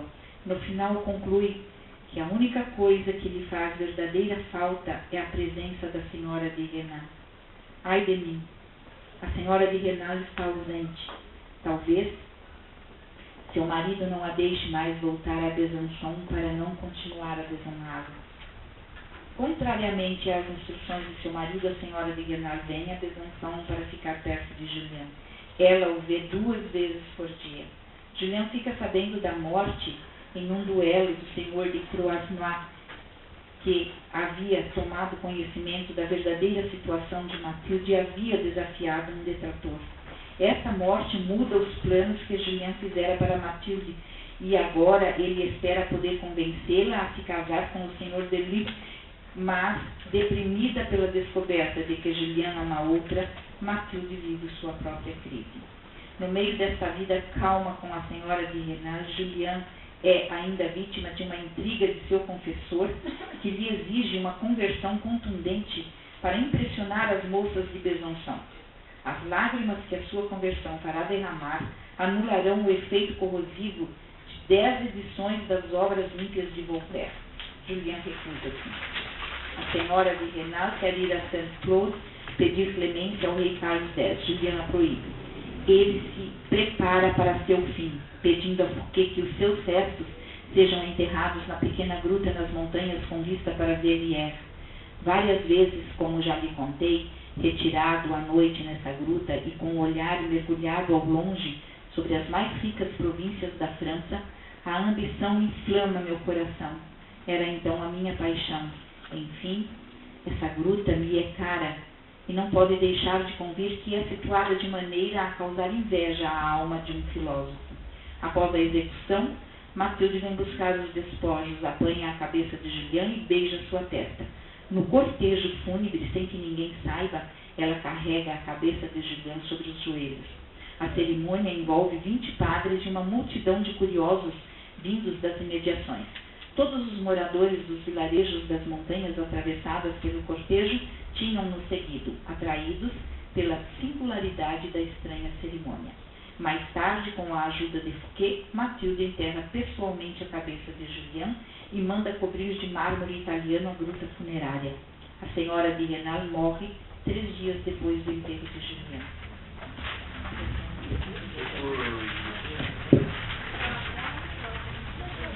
E aí? A senhora de Renal morreu. Morreu de desgosto, né? Não morreu por causa dos tiros. Gostaram da história? Do fim não. Mas a gente precisa muito entender o fim aí do que aconteceu, porque essa história é uma história maravilhosa, sabe? E se você prestar atenção em determinados pontos que nós vamos conversar agora, você não para de pensar nessa história o resto da vida, porque é uma dessas histórias que não sairão da nossa cabeça. Como eu dizia, né? Não me lembro mais quem, porque eu fico lendo tanta coisa, daí eu não esqueço uma outra referência, mas alguém disse que a sensação que se tem, eu acho que é o Thomas Mann, tá? Dizia que a sensação que se tem é de que nunca ninguém escreveu um romance antes do Vermelho e Negro de Stendhal. E essa história, ela é uma história maravilhosamente rica de possibilidades interpretativas. Vamos tentar fazer isso? Alguém tem alguma ideia? Inês, muito obrigado, viu? Olha, eu não sei se vocês não... eu sei que talvez não seja assim tão óbvio, mas a gente só consegue fazer aqui um trabalho muito bom porque a Inês resolve o problema da leitura. Nós ganhamos um tempo maravilhoso, ela lê com toda a intensidade dramática, com toda a competência. Inês, muito obrigado, viu? Tá? Sinceramente, você é Então, o Vermelho e o Negro. Então, o que nós podemos dizer dessa história? Alguém quer fazer alguma tentativa de interpretação? É um livro maravilhoso para ler no grupo de leitura que a Inês coordena aqui.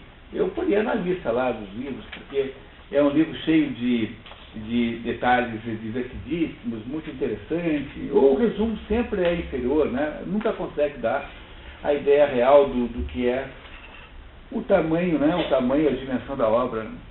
Quer dizer, o que a gente percebe claramente nessa história, né? Primeira coisa, percebe-se nessa história uma coisa que acontece em todas as histórias.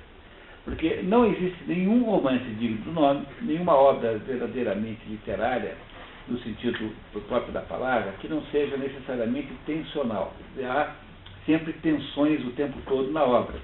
Que tensões que vocês imaginam agora que tem aí? Por exemplo? A primeira tensão, óbvia, até mesmo expressa pelo título. A primeira tensão é a dúvida da personagem central entre seguir o mundo eclesiástico e servir o mundo militar. Não é? Então essa tensão não permeia todo o tempo? Não está o tempo todo ele variando entre essas duas coisas? Está, né? O tempo todo fazendo isso, não é isso? Qual é a segunda tensão que ele tem? Reparem uma coisa interessantíssima sobre esse Julien Sorel. Ele está o tempo todo oscilando entre a vida externa e a vida interna. A vida externa e a vida interna, como se fosse sístole e diástole, né? Sístole, diástole, sístole, diástole. E ele começa, quando ele está no começo da história, ele está lá perdido nos seus pensamentos napoleônicos, está lá de sístole. Depois ele vai para a vida na casa da família de Renais. E lá ele faz a diástole. E depois ele dá tudo errado, ele vai para o seminário e faz a sístole. Depois ele tem uma oportunidade na mansão Lamole e faz a diástole. E finalmente, quando ele é preso, faz a sístole de novo. Repararam nisso? Que a vida do Julien Sorel é uma vida de sístole e diástole, vida interna, vida externa, vida interna, vida externa. Quando é que o Julien Sorel tem um pouco de consciência real sobre a vida? Quando? Na sístole ou na diástole? Na sístole, porque na diástole ele enlouquece completamente. Né? Mas quando ele está no seminário, ele consegue refletir um pouquinho. E, sobretudo, quando então ele está condenado à morte, ou seja, está com a morte programada, é finalmente que ele entende alguma coisa sobre a vida dele. Né? Ele só entendeu alguma coisa sobre a vida dele quando ele estava nas portas da morte, quando a sua vida estava acabando. Não é isso que aconteceu? É isso que aconteceu? Claramente, não é? Muito bem. Qual é o problema fundamental que a personagem Jean Sorel precisa resolver nessa história? O que Jean Sorel quer? O que motiva a sua vida? A conquista. Mas a conquista de Jean Sorel é motivada por que fator? Ambição. E, sobretudo, o quê? O orgulho. Mas o orgulho está associado ao quê? Qual é o sentimento que gera a ambição e o orgulho ao mesmo tempo? Que ele claramente tem. Vingança. Mas você quer se vingar por quê? Porque ele tem o quê? Tem? Sentimento de inferioridade pela condição. Mas esse sentimento de inferioridade gerou nele que coisa? Que coisa no meio aí? Entre o sentimento de inferioridade e a vingança tem uma coisa no meio. Não. Uma posição, ele quer, né? Ele Tem o tem reconhecimento dos outros para com ele. o que dos outros para com ele? Reconhecimento. Reconhecimento? Ué, vocês não veem no Jean Sorel um tipo ressentido por excelência, assim? Quer dizer, ele é o tempo todo ressentido. Quer dizer, o tempo todo ele acha que ele está sendo desprezado pelo mundo. Então, o pai, a família o despreza, então ele topa sair de casa para se vingar da família. Aí ele é recebido na casa de Renard e ele então resolve seduzir a patroa só para se vingar do fato de que ele lá é empregado e é tratado como empregado, né? Não é isso? Embora ele tenha níveis de orgulho do quais eles não servem, ele não vai comer com os empregados, não é isso? Depois ele ele tem uma outra oportunidade extraordinária e resolve conquistar Matilde só porque ele sentia-se inferior, quer dizer, que achava que aquela gente o tratava como sendo uma pessoa inferior. Ele não está sendo mobilizado o tempo todo pelo ressentimento? Não é isso que mobiliza o Julien Sorel? Não é isso que ele tem? Não parece que essa é a... Não é isso? Não é isso? Quer dizer, o Jean Sorel como é que vocês descreveriam a pessoa do Jean Sorel? Ele, quais são as características que ele tem pessoalmente? Bipolar? Ele bom, não sei se é bipolar, mas não vamos tão longe assim, né? Mas o que é aparentemente claro no Jean Sorel? Ele é habilidoso? Ele é inteligente? Ele é ressentido? Ele é ambicioso? Qual é a fórmula de sucesso do Jean Sorel, afinal de contas? Por que as mulheres são loucas por ele? Porque ele é corajoso? Não é isso? Não é corajoso? Ele é bonito, corajoso e tem um ar de inocência. Não é isso que faz o Jean Sorel ser irresistível? Tá? Não é isso? Ele é bonito, corajoso e tem um certo ar de inocência, que é um pouco derivada da sua origem, da sua humildade, da sua pouca idade, enfim. Não é esse o segredo da razão pela qual ele é sedutor? Mas qual é o problema que ele tem? Quer dizer, qual é o problema central? Ele é um sujeito que tem um problema central que ele não consegue resolver. Qual é o problema? Sístole e diástole. Na diástole ele enlouquece, na sístole ele toma consciência, não é isso? Mas por que deu errado? Deu errado, né? Deu errado e deu certo o projeto do Julien Sorel. Deu bem errado, né? Acabou tudo muito mal, não acabou? Por que deu errado a vida do Julien Sorel? Qual foi o mal que ele fez? Quer dizer, qual foi a razão pela qual... Na verdade, eu acho assim, que ele se achava assim, inteligente e corajoso como o Napoleão e o Napoleão Bonaparte, e ele sentia que as pessoas não reconheciam ele como tal. No entanto, é por isso que ele tinha ressentimento.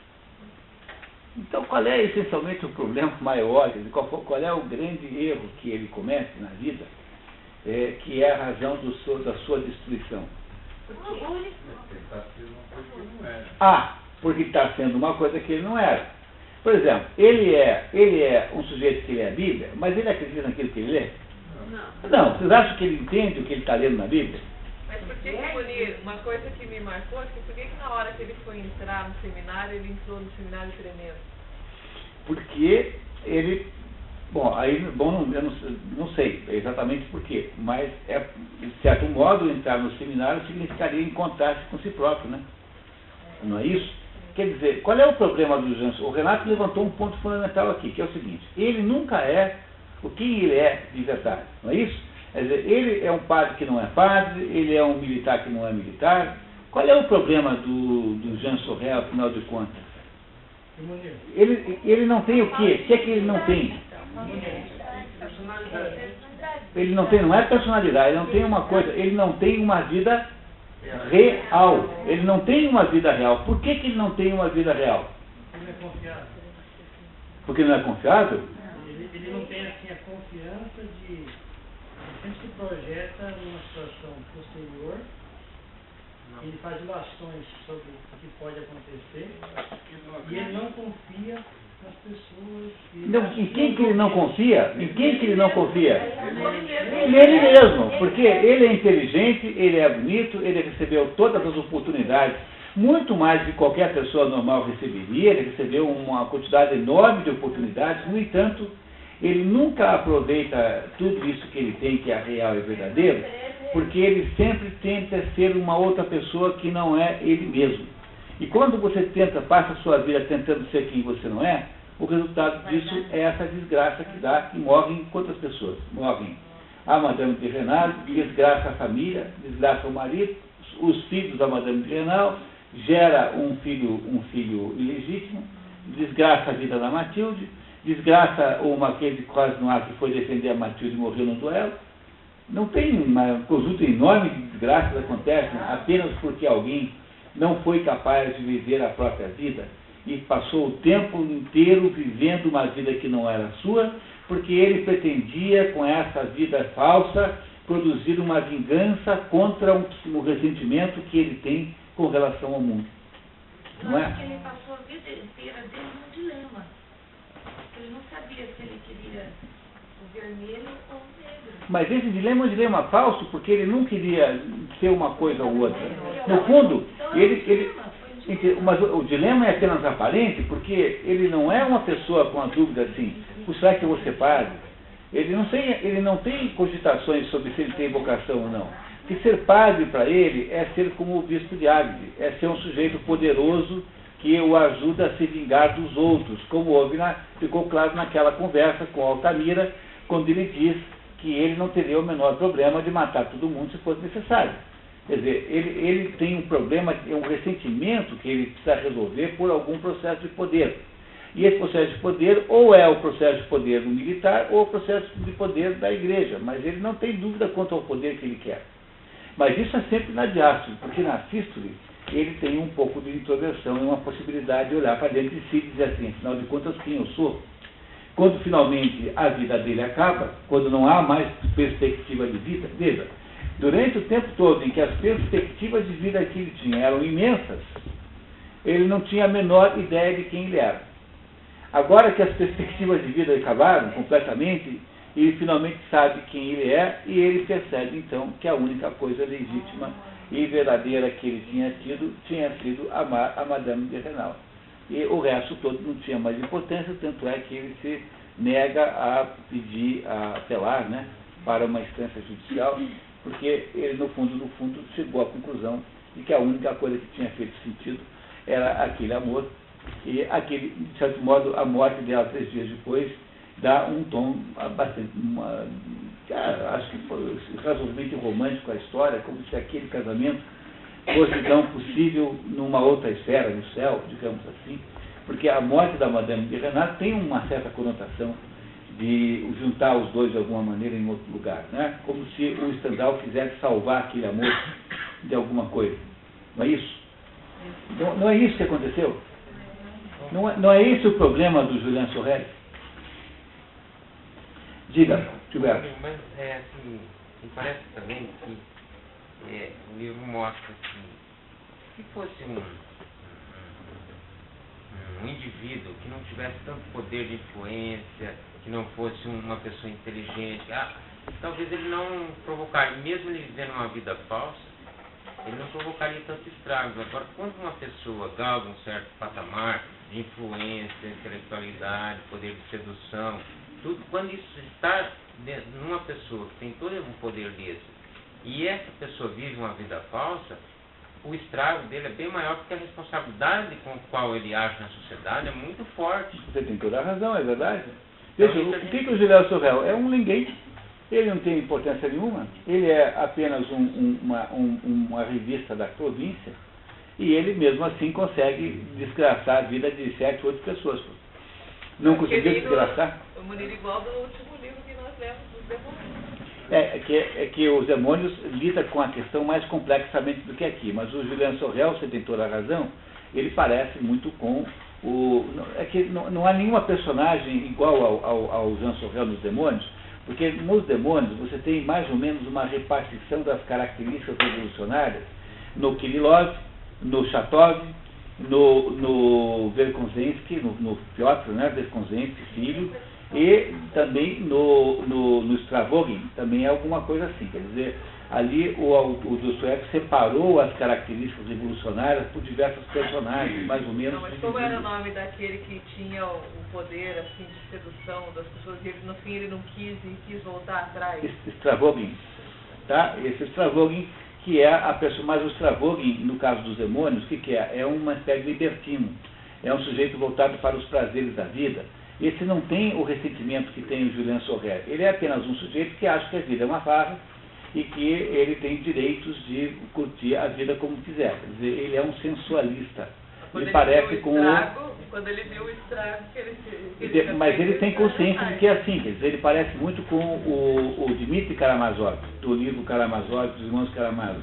Mas aqui o Dostoiévski, a gente tem que sempre se referenciar entre si, porque as personagens são muito parecidas entre si, né?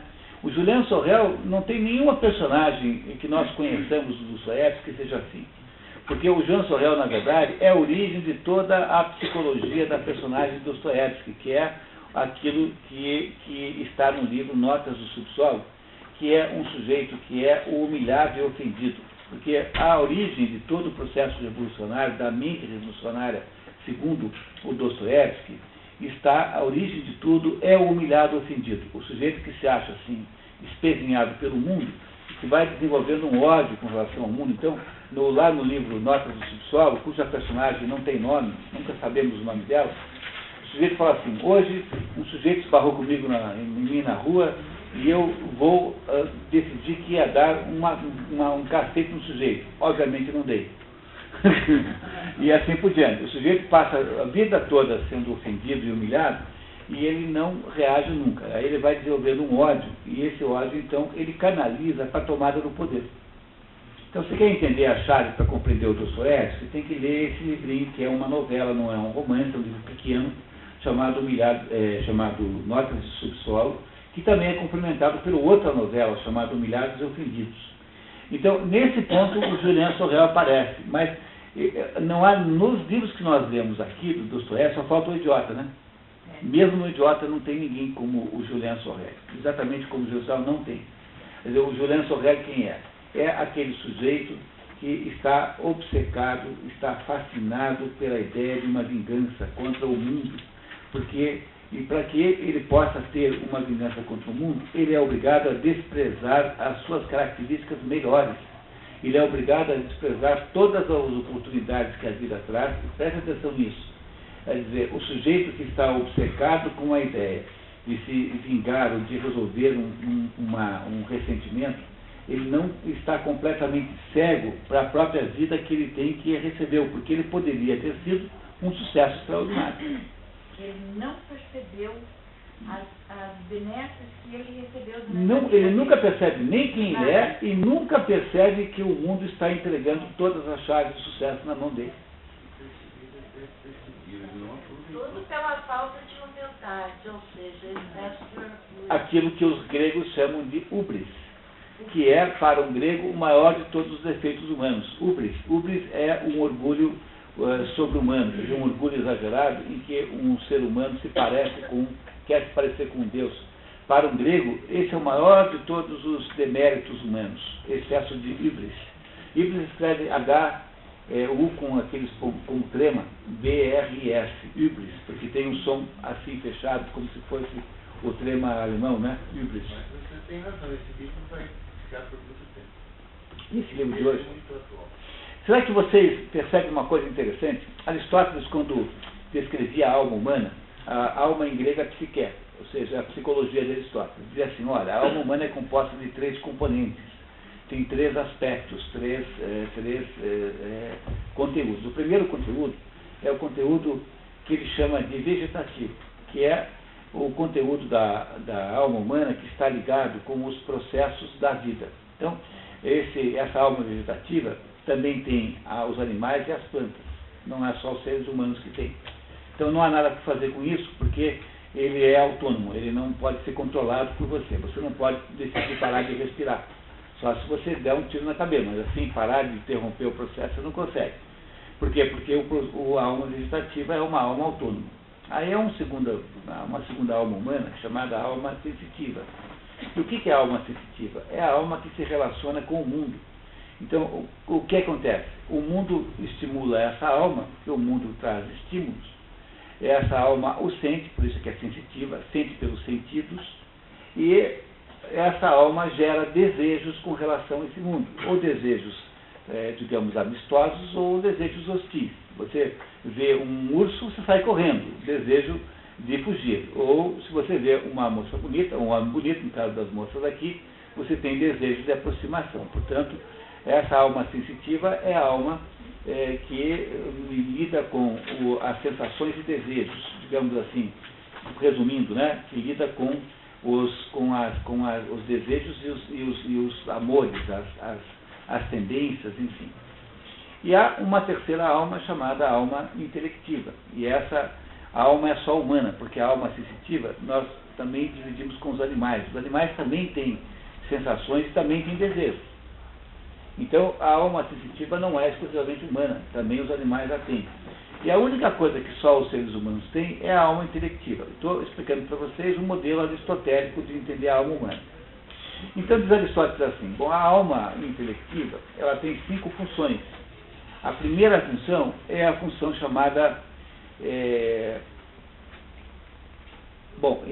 cuja tradução é sabedoria prática. Tá? Sabedoria prática. E o que é sabedoria prática? É você lidar com a alma sensitiva. Quer dizer, quando a alma sensitiva propõe desejos que são exorbitantes, é preciso que algum pedaço da sua existência diga assim, pô, peraí, mas não vou fazer isso, não dá para fazer isso.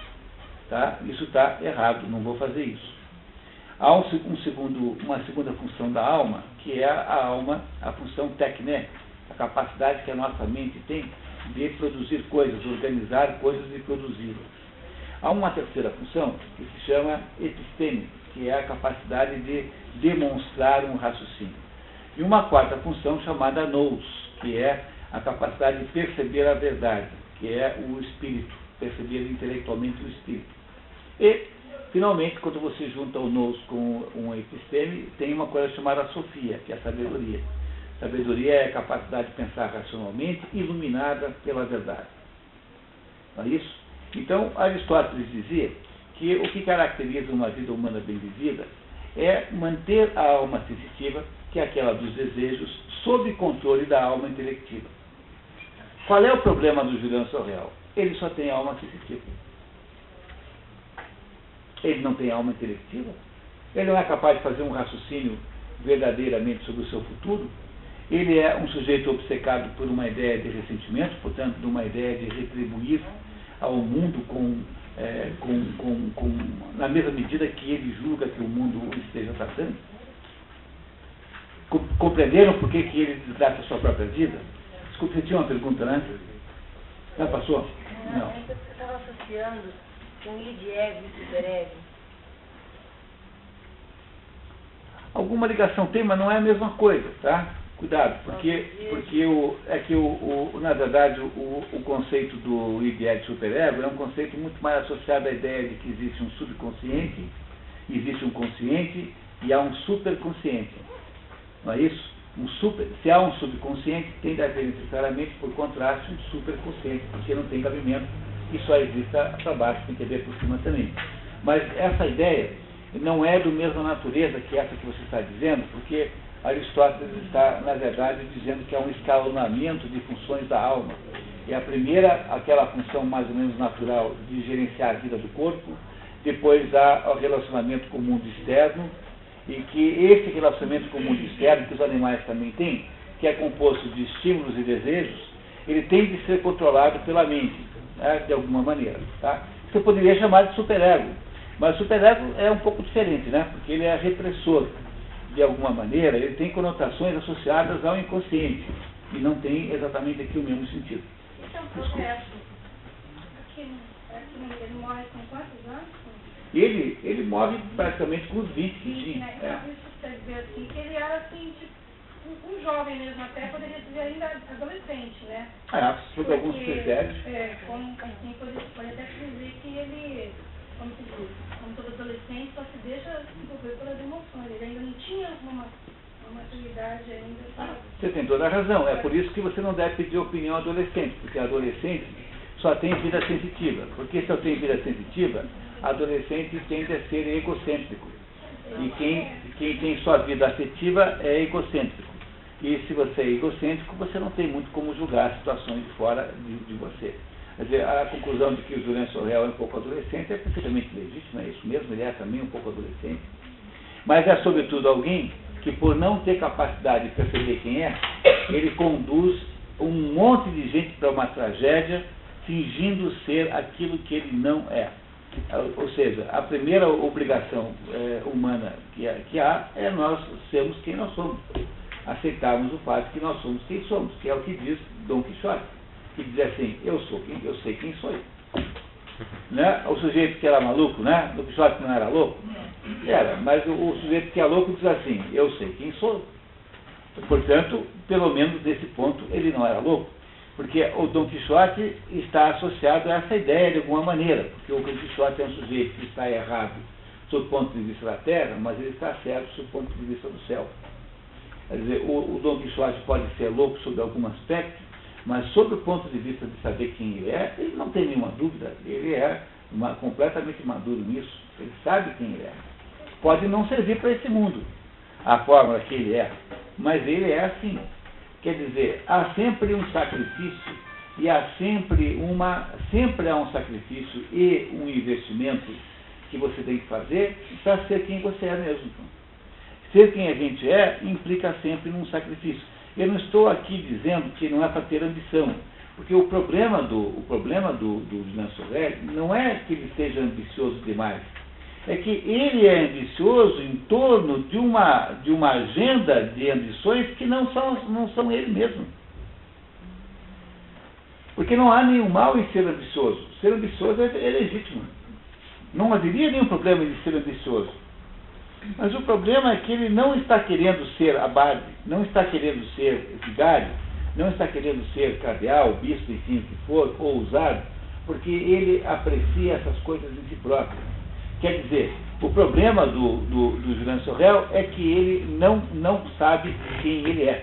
Não é isso? Ele, pela pouca idade também, ele não tinha a personalidade dele ainda formada. Ou ele ia se tornar esquizofrênico, sei lá, ou ele ia amadurecer se ele continuasse vivendo. É verdade, mas veja só, quer dizer, expandindo da situação do Julian Sorrell, deixa eu contar uma coisa para vocês. Em inglês tem uma maneira de ver isso que resolve o problema. Então eu vou te falar. Eu nunca falo palavras aqui em inglês, né? Mas é só para ficar claro isso. Em inglês você tem que escolher se você vai ser someone ou vai ser something. Algo ou alguém. Entenderam o problema que o Julian Sorrell tem que resolver? Mas, Mulher, a situação dele foi agravada pelo tratamento que ele tinha na família dele, né? É isso que eu queria colocar, pelo enfoque emocional, né? A gente está discutindo que ele era muito novo. Só que isso é um processo evolutivo, não é? Um processo evolutivo até a vocação da alma, vegetativa, sensitiva, não é um processo mais ou menos evolutivo? Bom, poderia ser, poderia não ser. A questão de saber se ele é 100% culpado ou não é um argumento típico para o seu advogado de defesa.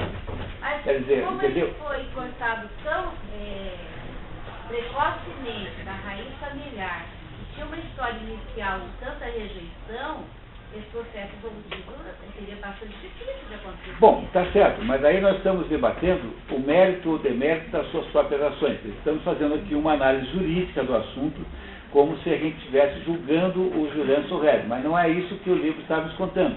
Porque o livro não é um livro de um caso judicial. O livro está apenas nos mostrando que a pessoa que age desse jeito como ele age, seja qual for a razão pela qual ele age assim, porque sempre haverá alguma razão misteriosa, né? Uma vez um sujeito tentou me convencer que os empresários são empresários porque quando são crianças eles ouvem da mãe, que a mãe, uma expressão de insatisfação com relação ao pai, e aí então eles ficam imaginando como é que faz para a mãe ficar feliz economicamente. Então eles ouvem dizer que os empresários que são ricos, então eles resolvem ser empresário apenas como uma espécie de exercício do complexo de Édipo. Então, uma vez eu vi uma palestra sobre isso. Então, vocês compreenderam que, de certo modo, a razão pela qual ele é assim, sobretudo porque ele é uma personagem de ficção, é bastante secundária no contexto da análise Dá um daqui. espaço pra gente que é educador também. Sim, pra claro. fazer essas peças. Sim, claro, mas isso não reduz a importância do coração do que ele está dizendo, que é o fato que você precisa saber, no fundo, se você quer ser alguma coisa, você quer ser alguém. Porque se você está apenas procurando ter uma existência pautada por algum cargo, por alguma importância aparente social, se você não está preocupado com a sua própria existência, então você não está preocupado em ser quem você é. E se você não é quem você é, o que você vai produzir no médio e longo prazo é o desgraçamento de todo mundo que está em volta de você. E esse é o problema central que o Stendhal gostaria que nós entendêssemos aqui. Que nós deveríamos ter, pelo menos, essa sinceridade fundamental para com nós mesmos. Porque não há possibilidade de salvação dentro de uma vida de aparência, que é a vida que o Juliano Sorrel pretende ter. Diga. Essa questão vista de um ponto de vista de classes ou de castas, que ele representa, de repente, o lado religioso, a primeira casta, o militar representa a segunda casta. Também dá para fazer uma leitura disso aí? Dentro do contexto histórico da época? Não dá, porque o Julian Sorrel, ele não sabe quem ele é de fato. A gente nunca saberá se ele era a primeira, a segunda, a terceira ou quarta casta, porque ele, na verdade, não está preocupado em olhar para dentro, só quando ele finalmente é capaz de introverter-se nas sístoles, nas sístoles do convento, né, e depois da prisão. Mas na visão do autor, por exemplo, não quis passar isso, não quis passar nada? A visão do autor é a seguinte: Napoleão Bonaparte era uma esperança para a França. Eu, Stendhal, me dei muito bem quando eu fui, porque ele foi funcionário de Napoleão Bonaparte, né? E aí, quando o Bonaparte acaba, volta bem uma porcaria de sempre. O Napoleão era da segunda casta. Segunda casta. Quer dizer, o Napoleão é a segunda casta. Mas ele nasceu na segunda casta? Quem? Napoleão. Mas desde o primeiro dia de vida. Ele é filho Já nasceu levantando. Não tem casta no mundo ocidental, né? Mas ele nasceu dentro de qual? Ele não tem casta, ele é de uma família, não sei bem se a família dele é de militares, mas ele é militar. É. Agora, o que dizer da Matilde, pessoal? Tem uma coisa importantíssima aqui, para a gente poder terminar isso. Afinal de contas, qual é a da Matilde? A Madame de Renal amava de fato o Jean Sorrel, ou Julien Sorrel? Amava. E a Matilde? Amava, afinal? Não. O que ela queria? A cabeça do Julien Sorrel. Ela queria ser a Margarete. Quer dizer, o que é a Matilde? O que é a Matilde? A Matilde é o Julien Sorrel de Saias. Não perceberam isso, que a Matilde é o Julien Sorrel de Saias? Ela quer ser apenas o quê? Ela quer viver uma fantasia de uma mulher heróica que se apaixona por um fulano que morre, cuja cabeça ela preserva. Quer dizer, a Matilde só queria o quê? Viver uma espécie de fantasia de uma vida que não era dela, né? Uma saída daquele mundo que lhe parecia tedioso, vivendo uma fantasia, e para isso ela precisava de um homem que agisse com ela de uma maneira meio sadomasoquistamente, né? Ela tem para com Julien Sorrel uma relação sadomasoquista, de alguma maneira, né? com Julien Sorrel. A primeira aparição dela no livro, ela já admira uma pessoa que foi condenada à morte. Porque a Matilde faz a fantasia contrária. Ela vive num mundo de falsidade, que é o mundo que ela desenha como sendo, que o seu próprio nome diz, que ela é Matilde Marguerite. Quer dizer, ela é, na verdade, a própria Marguerite, que precisa viver uma vida assim. E o Julien Sorrel é a única possibilidade, mas ela não amava de verdade, e tinha toda a razão. O filho da Madame de Renal ia gostar muito mais, a Madame de Renal ia gostar muito mais do filho dela do que ela mesma. Porque ela iria precisar de uma outra pessoa agora para fazer outro papel monumental para frente, para poder viver sempre uma outra emoção. Para Matilde, a história terminou mesmo. Ela acaba com... Não sabemos, né? Porque porque ela cai em desgraça social em seguida, porque ela é mãe solteira naquela época, de um homem que foi condenado à morte por ter atirado numa mulher. Ela é causadora indireta da morte do Marquês de Croisenois, da desgraça política do seu pai, porque afinal... mas isso é apenas o mesmo prazer que ela tinha quando ele tentou matá-la. Então é uma espécie de adrenalina na hora. E quando acabar a adrenalina da cabeça? Não sei. A Matilde não se dá muito bem nessa história também. Ninguém se dá bem nessa história. A única possibilidade de você ver algum sucesso de alguém é de você imaginar que Juliano Sorel e a Madame de Renal se encontraram no céu. Mas isso já será um arroubo romântico que talvez nem mesmo a mais delirante romântica do presente faria, de verdade. Não é isso? Ô, Munir, oi. Quando a gente leu aquele pedacinho que o Juliano viu a notícia do cara que tinha morrido, você acha que de alguma forma ele conduziu a vida dele para aquilo? Não que era pra gente... Não, acho que não conduziu, mas a vida é cheia de avisos, né? Você nunca sentiu que, de repente, você passa por uma situação e você percebe que o seu futuro está ligado àquilo? A vida fica te dando avisos, e aquilo foi um aviso que ele recebeu. É claro que isso é na vida real também assim, porque se não valesse na vida real, não teria nenhum valor na ficção, porque a vida real, ela é a vida... Olha, pessoal, o problema é o seguinte, para vocês entenderem de uma vez por todas o que é literatura. Literatura é um negócio que existe para mostrar para você como que é ser normal. Entendeu? Como é que você faz para saber como é que é normal? Você se defrontando com os anormais maluquinhos que são esses sujeitos. Porque você só consegue entender o que é normal quando você percebe como é que os anormais funcionam. Então, a literatura foi inventada para mostrar para a gente como é que a gente é normal, como é que é um ser humano ser normal. E o ser humano normal não é o Julian Sorel, porque ele é um sujeito que desgraça a própria vida em um ano, com todas as oportunidades do mundo, tendo inteligência, beleza, tendo capacidade de sedução. Não faltaram mulheres, as mulheres mais importantes sempre puseram a aceitá-lo, né, recebê-lo e recebeu todos os benefícios. No entanto, ele não só se autodestrói, como destrói a sociedade pequena que está em torno dele. Não é isso? Destrói os padres que deram apoio para ele, que ficarão agora desvalorizados frente aos jesuítas. Está tudo errado, tudo errado. Não é assim, pessoal? Muito bem, pessoal. Passamos um pouquinho do horário, né? Eu queria agradecer muito a vocês terem vindo, muito obrigado, e agradecer ao SESI, que faz o patrocínio, e o CODEP, que organiza todos esses eventos aqui, com muita competência. Aí o Leandro faz toda a parte aí de infraestrutura. Queria agradecer muito a ele, que dá muito trabalho, ele dá conta.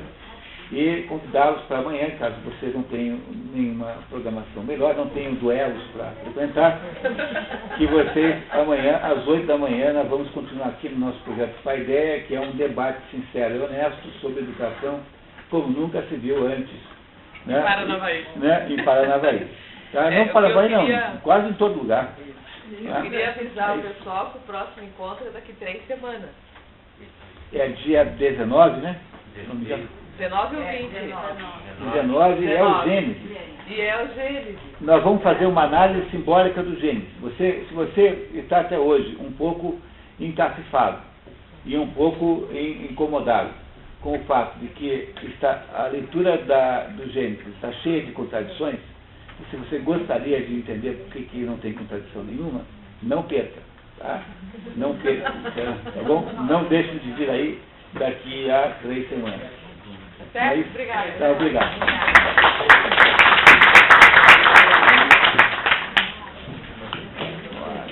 Eu tenho uma dúvida entre os gêmeos. Como é que é? É o seguinte, tem gente que fala que... Abraço.